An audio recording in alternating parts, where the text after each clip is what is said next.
Hindi pagkain ng alaga kong kayupan.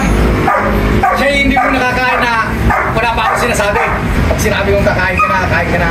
Ito isang uri ng papaya, Gino. Oo. Hindi talaga siya kukuha rito. Kailangan sasabihin ko, kaya susubuan ko talaga siya.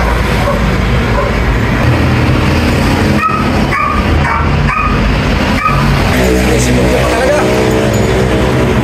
At yung kamay ko, hindi niya naman kakainin. Kahit isubo mo pang diretso sa bunganga niya, talagang ayaw niya.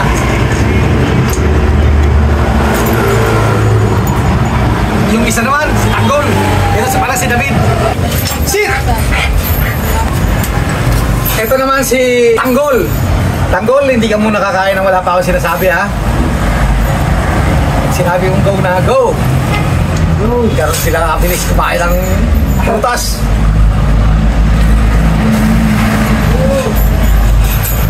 Sit!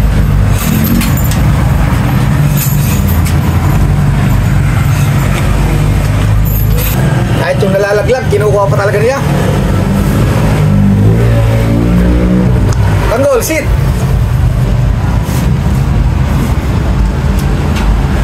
Steady ka lang. Steady lang dyan. Huwag kakain dyan, ha. Dito lang sa kamay ko. Dali din sa buwan mo. At andito rin isang alaga ko. Ayaw.